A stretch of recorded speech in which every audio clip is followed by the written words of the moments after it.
কোনো রকম রোদে দেওয়ার ঝামেলা ছাড়াই 4 ধরনের ভিন্ন স্বাদের আমের আচার। আর এই আচারগুলো দেখতে খুবই লোভনীয় আর জিভে জল আসার মতোই এই রেসিপিটি। খেতে এতটা মজার কি আর বলবো। একবার যদি ট্রাই করেন এভাবে আচার তৈরি করে তাহলে বুঝতে পারবেন যে খেতে ঠিক কতটা মজার। প্রথমে গাছ থেকে কিছু আম ছিঁড়ে নিয়েছি। তারপরে আমগুলো খুব ভালো করে ধুয়ে খুব ভালো করে মুছে নিতে হবে। আর এই আচারটা তৈরি করতে কিন্তু খুব ভালো করে মুছে নিতে হবে যেন কোনো প্রকার পানি না থাকে। তো খুব ভালো করে মুছে নিয়েছি আর মুছে নেওয়ার পর তারপরে কেটে নিচ্ছি। এভাবে করে আচার আমি বলবো একবার হলো আপনারা তৈরি করে দেখবেন, খেতে ঠিক কতটা মজার। আর বলে রাখছি, প্রথমেই রেসিপি যদি ভালো লাগে তাহলে শেয়ার করার অনুরোধ রইল। তো আমগুলোকে ছোট ছোট করে কেটে নিতে হবে। তো আমটা আমি একরকম করে কাটবো না, 2 রকম করে এখানে কাটা হবে। তো তার আগে আমি ছোট ছোট করে কেটে নিচ্ছি। তো এভাবে করে খুব ঝুরি ঝুরি করে কেটে নেওয়া আমার হয়ে গেছে। তারপরে বাকি আমগুলো আমি এরকম সাইজ করে কেটে নিয়ে ব্লেন্ডারে জাগে দিয়ে তারপরে ব্লেন্ড করে নিব। খুব মিহি ব্লেন্ড করব না, আস্তে আস্তে করে ব্লেন্ড করে নেব। তারপরে এখানে নিয়েছি কাঁচামরিচ, আর কাঁচামরিচটা আমের পরিমাণ নেওয়ার চেষ্টা করবেন, তাহলে কিন্তু খেতে মজার হবে।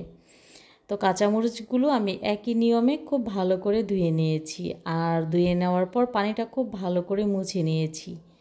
নিয়ে তারপরে কাঁচামরিচের ফেলে দিয়েছি। ফেলে দেওয়ার পর এটাও ব্লেন্ড করে নেব। খুব মিহি করে কিন্তু ব্লেন্ড করিনি। আপনারা দেখে বুঝতে পারছেন যে মরিচের বীজগুলো কিন্তু আস্তই আছে।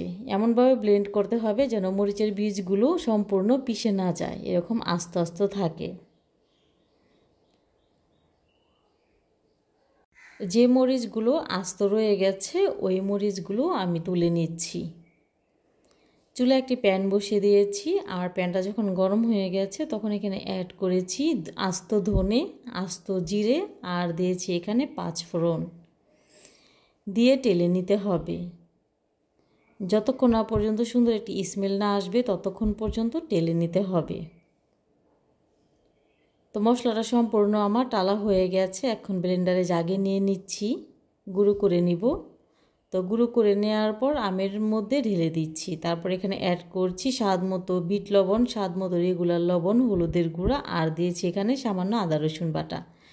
চুলায় একটি প্যানে আমি গরম করে নিয়েছি সরিষার তেল। তারপরে তেলটা একটু ঠান্ডা করে নেওয়ার পর দিয়েছি এখানে রসুন কুচি, আর দিয়ে দিচ্ছি মরিচের গুঁড়া, দিয়ে খুব ভালো করে তেলের সাথে মিশিয়ে নিয়েছি। মিশিয়ে নেওয়ার পর আমের মিশ্রণের মধ্যে ঢেলে দিয়েছি। ঢেলে নাড়াচাড়া করে মিশিয়ে নিচ্ছি। এখন তো আম পাওয়া যায় অ্যাভেলেবেল, আপনারা এভাবে আমের আচারটা তৈরি করে দেখবেন। দেখতে যতটা লোভনীয়, খেতে ঠিক ততটাই মজার। আমার কাছে ভীষণ ভালো লেগেছে আচারটা। আর একবার যাকে খাওয়াবেন সেই বলবে সব থেকে সেরা আচার। এই চাটনিটা যে কোনো কিছুর সাথে খাওয়া যায়, খিচুড়ি, পোলাও, ভাত, রুটি সব কিছুর সাথে যায়। তো এরকম একটি চাটনি হলে কিন্তু যে কেউ পছন্দ করবে।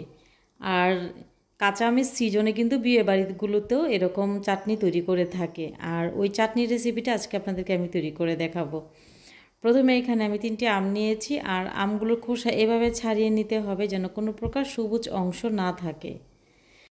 ভালো করে খোসা ছাড়িয়ে না নিলে দেখা গেছে কি চাটনিটা তৈরি করার পর কালারটা সুন্দর আসবে না। আর কালারটা যদি সুন্দর আনতে চান তাহলে সেই ক্ষেত্রে খুব ভালো করে খোসাটা ছাড়িয়ে নিতে হবে। তো আমগুলো পাতলা করে কেটে নিয়েছি। আর ভিতরের যে বড়াটা ছিল ওই বড়াটাও তুলে ফেলে দিচ্ছি। আর ফেলে দেওয়ার পর সবগুলো আম এভাবে করে আমি পাতলা করে কেটে নিব। এই চাটনিটা যারা খেয়েছেন কেবল তারাই জানেন যে খেতে কতটা মজার। আর আপনারা চেষ্টা করবেন এই চাটনিটা তৈরি করার সময় একটু টক জাতীয় আম নিতে, তাহলে খেতে আর একটু বেশি ভালো হবে। এখানে আমি দিয়েছি আধা কাপ পরিমাণে চিনি, আর 1.5 কাপ পরিমাণে এখানে দিয়ে দেব পানি।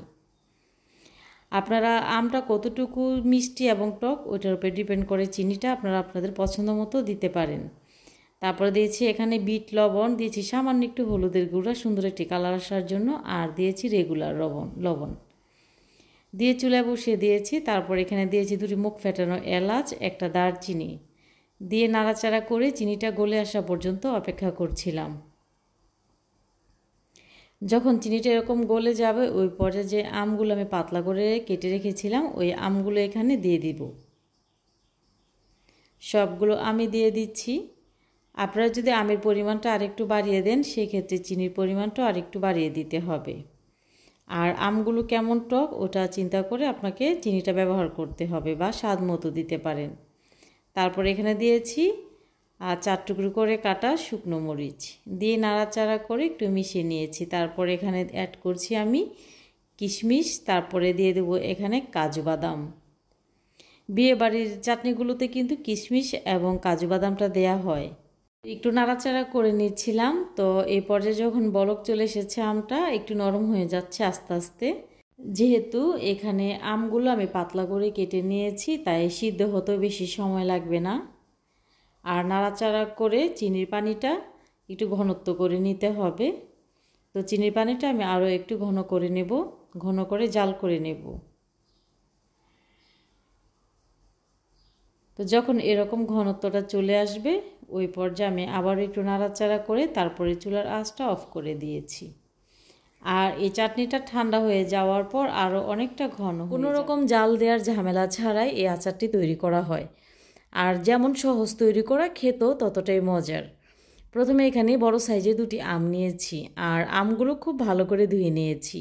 আর ধোয়ার পর আমগুলো আমি পরিষ্কার কাপড় দিয়ে খুব ভালো করে মুছে নিয়েছি যেন কোনো প্রকার পানি না থাকে। তো আমের খোসাটা ছাড়িয়ে নিয়েছি আর ছাড়িয়ে নেওয়ার পর আমগুলো কিন্তু খুব পাতলা পাতলা করে কেটে নিব। তো আমি পিলারের সাহায্যে আমগুলো পাতলা পাতলা করে কেটে নিচ্ছি। আপনারা চাইলে বটি বা চাকুর সাহায্যে আমগুলো এরকম করে পাতলা করে কেটে নিতে পারেন। আর কাটা আমগুলো কিন্তু খুবই পাতলা হবে দেখতে। যতটা পারা হয় আমগুলো পাতলা করে কেটে নিতে হবে। তো আমগুলো আমি খুব পাতলা করে কেটে নিয়ে আমার হয়ে গেছে। এখন এখানে অ্যাড করছি হলুদের গুঁড়া, দিয়ে দিব মরিচের গুঁড়া আর অ্যাড করছি রেগুলার লবণ আর দিয়ে দেবো এখানে বিট লবণ। তারপর দিয়ে দিচ্ছি এখানে স্বাদ মতো চিনি, মানে আধা কাপ পরিমাণ এখানে আমি চিনি অ্যাড করেছি। আমটা কতটুকু মিষ্টি ওটা দেখে তারপর আপনারা এখানে চিনিটা অ্যাড করবেন। তারপর এখানে দিয়েছি আস্ত ধনে, আস্ত জিরে, তারপরে দিয়েছি এখানে 5 ফোড়ন আর দিয়েছি এখানে 1 টেবিল চামচ সরিষা আর দিয়েছি 2টি শুকনো মরিচ দিয়ে একটু টেলে নিতে হবে। যখন সুন্দর একটি গ্রান চলে আসবে তখন চুলা থেকে আমি নামিয়ে নেব আর নামিয়ে নিয়ে তারপরে ব্লেন্ড করে নিচ্ছি। তো ব্লেন্ড করে নেওয়ার পর সবগুলো গুঁড়া এখানে আমি দিয়ে দিচ্ছি আর এখানে আমি নিয়ে নিচ্ছি সরিষার তেল। তেলটা আমি খুব ভালো করে গরম করে নেব। যখন গরম হয়ে যাবে তখন এখানে অ্যাড করছি থেতো করা রসুন। আর রসুনটা বেশি ভাজবো না, হালকা একটু ভেজে নেব।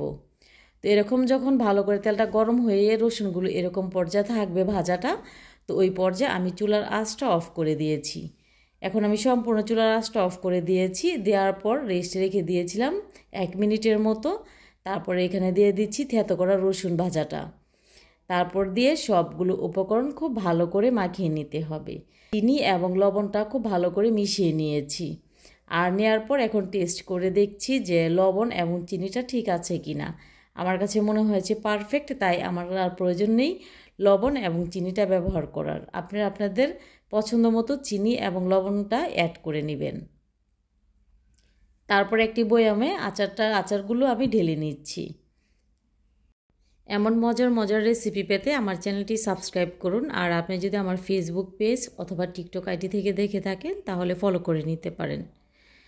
আর এখানে বয়ামে তেলটা যখন সম্পূর্ণ ঠান্ডা হয়ে গেছে তখন ঢেলে নিচ্ছি। আর তেলটা ঢেলে নেওয়ার পর আপনাদেরকে তেলটা এমনভাবে রাখতে হবে যেন আচারটা নিচে থাকে আর তেলটা উপরে ভেসে থাকে। তো এভাবে করে তেলটা আপনারা দিয়ে বছর জুড়ে সংরক্ষণ করে খেতে পারবেন। 4 নম্বর আচারটা আপনাদেরকে আমি তৈরি করে দেখাবো, কাঁচা আমের ঝুরি আচার। এই আচারটা তৈরি করা যেমন সহজ তেমন মজার। খিচুড়ি, ডাল দিয়ে ভাত দিয়ে খেতে কিন্তু দারুণ লাগে এই আচারটা, আর তৈরি করা খুবই সহজ। তো এভাবে করে আচারটা আপনারা তৈরি করতে পারেন, কচি আমের এই কুচি আচারটা। আর আমগুলো কচি ছিল তাই কাটতেও তেমন কোনো সমস্যা হয়নি। খুব সহজে আমগুলো আমি পাতলা করে কেটে নিয়েছি। তারপর এখানে অ্যাড করছি লবণ, আর লবণটা দিয়ে আমগুলো ভালো করে মেখে নিতে হবে যেন আমটা নরম হয়ে যায়। তো আমটা নরম হওয়ার জন্য আমি কিছুক্ষণ রেস্টে রেখে দেব। তো এরই ফাঁকে আমি মশলাটা তৈরি করে নিই। প্যানে দিয়ে দিচ্ছি এখানে শুকনো মরিচ, তারপর দিয়েছি এখানে 5 ফোড়ন, দিয়ে কিছুক্ষণ নাড়াচাড়া করে ভাজা করে নেওয়ার পর তারপর এখানে অ্যাড করছি সরিষা। আমি এখানে কালো সরিষাটা ব্যবহার করেছি, আপনারা চাইলে যে কোনো সরিষাটা এখানে নিতে পারেন। তারপরে ভালো করে টেলে নেওয়ার পর আমি ঠান্ডা হওয়ার জন্য রেখে দিয়েছি, তারপরে ব্লেন্ড করে নেব। তারপর প্যানে দিয়ে দিচ্ছি এখানে সরিষার তেল, দিয়ে দিচ্ছি এলাচ, দারচিনি আর দিয়েছি কালো জিরা, দিয়ে তেলটা খুব ভালো করে গরম করে নিয়েছি। তেলটা যখন ভালো করে গরম হয়ে যাবে তখন চুলার আঁচ অফ করে দিয়েছি। আর আমটা যে রেস্টে রেখে দিয়েছিলাম ওই আমটা কিন্তু অনেকটা নরম হয়ে গেছে, আর আম থেকে অনেকটা পানি বের হয়ে আসছে। তো এভাবে করে আমটাকে চিপিয়ে পানি বের করে নেওয়ার পর আবারও আমটা খুব ভালো করে চিপিয়ে নিয়ে তারপরে পানিটা আমি ফেলে দেব।